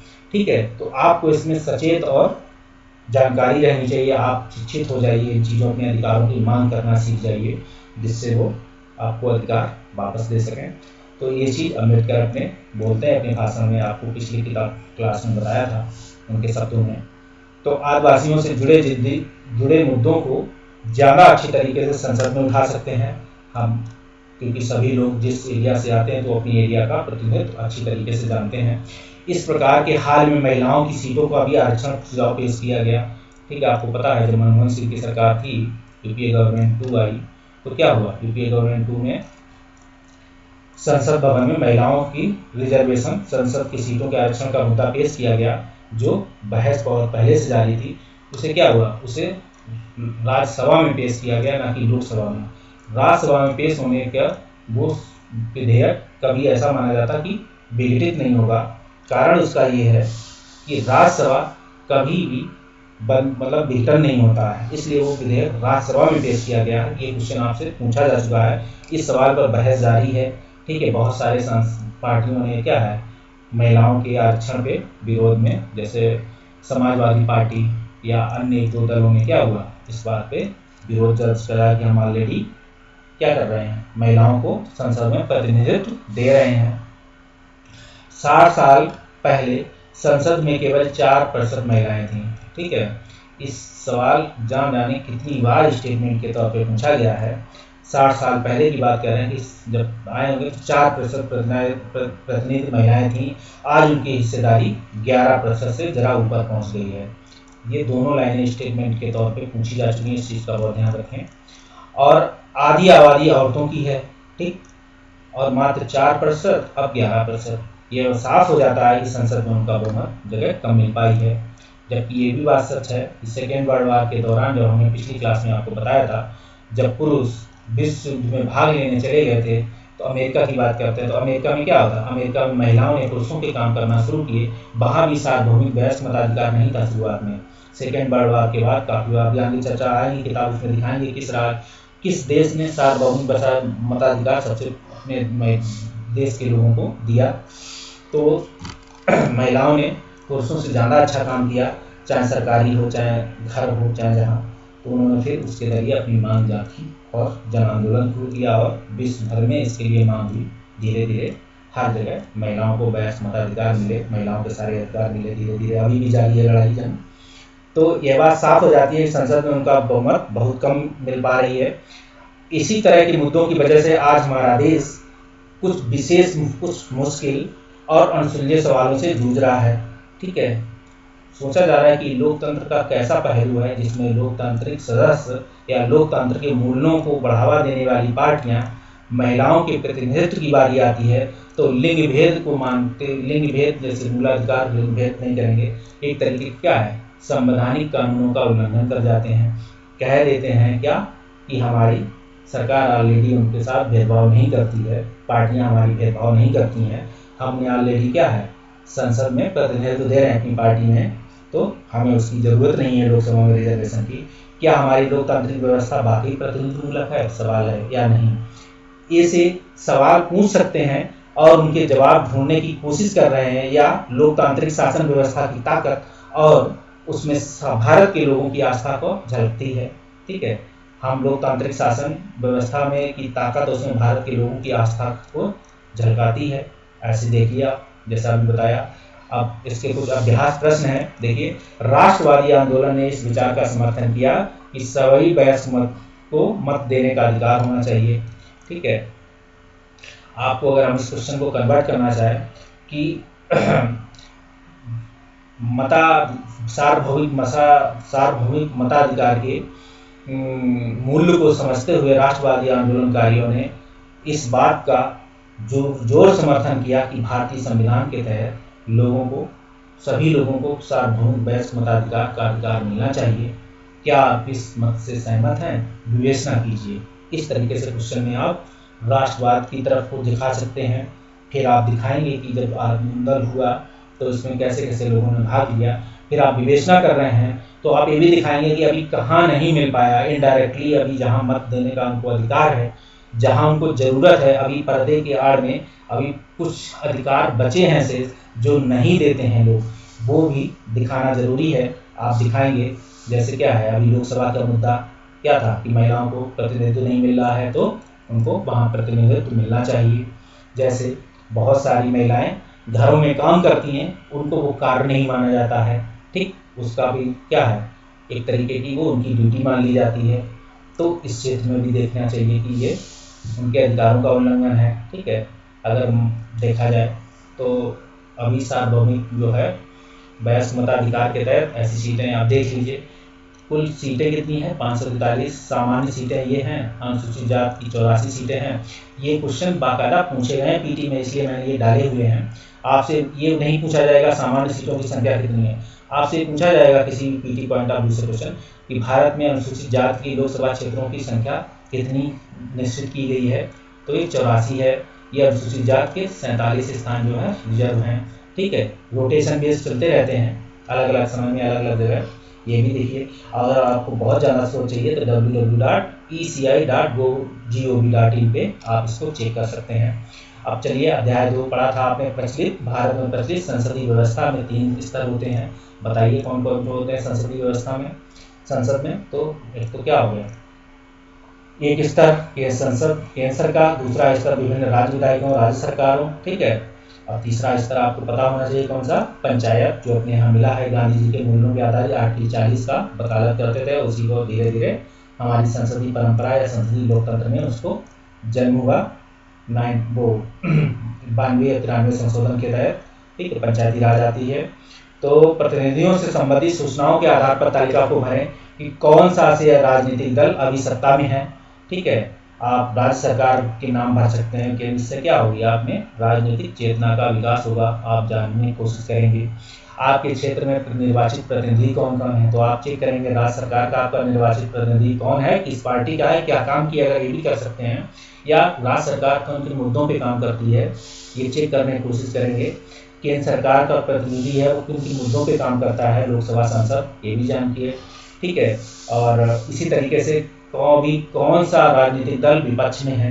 ठीक है, तो आप विपक्ष कौन, राज्य सरकार में कौन सा राजनीतिक दल विपक्ष है, केंद्र सरकार में कौन सा राजनीतिक दल विपक्ष में है, विपक्ष के कौन से कार्य कर रहे हैं राज्य और केंद्र सरकार में, आप उन चीज़ों को लिखेंगे तो आप विपक्ष की दलों की भूमिका समझ जाएंगे। पिछले चुनाव कब हुए थे, ठीक है, तो आप ये जान लीजिए कि आपकी राज्य सरकार का पिछला चुनाव कब हुआ था, लोकसभा का पिछला चुनाव कब हुआ था, किसने सीटें जीती थी, और ये जानिए कि राष्ट्रीय दलों की संख्या कितनी होती है, और राष्ट्रीय दल भारत में इस समय कितने हैं, और राष्ट्रीय दल बनने के लिए पार्टी के क्या मुख्य विशेषताएं होनी चाहिए। अगर आप इतनी चीज़ें सीख लेंगे तो आपको बहुत जगह क्वेश्चन पुट आउट करने में 1 से 2 क्वेश्चन आपको हर एग्जाम में इससे रिलेटेड आपको दिखेंगे।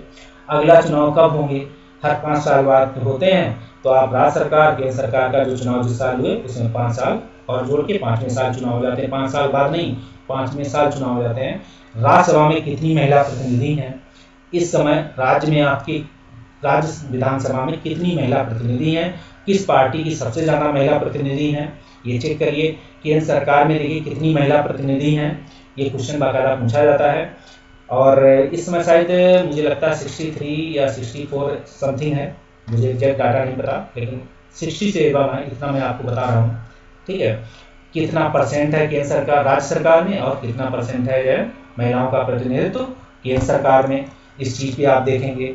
और कितना होना चाहिए, जबकि आधी आबादी महिलाओं की है, ठीक, लिंग के आधार पे है, आधी आबादी उनकी मानी जाती है, तो आप देखेंगे उसके आधार पर उनका प्रतिनिधित्व कम है, उस पर आप कुछ लिखना चाहेंगे थोड़ा सा नोट, तो आपकी और चीज़ें समझ में आएंगी। ठीक, सो थैंक यू वाटनी, मिलते हैं अगले वीडियो में, तब तक के लिए बाय बाय।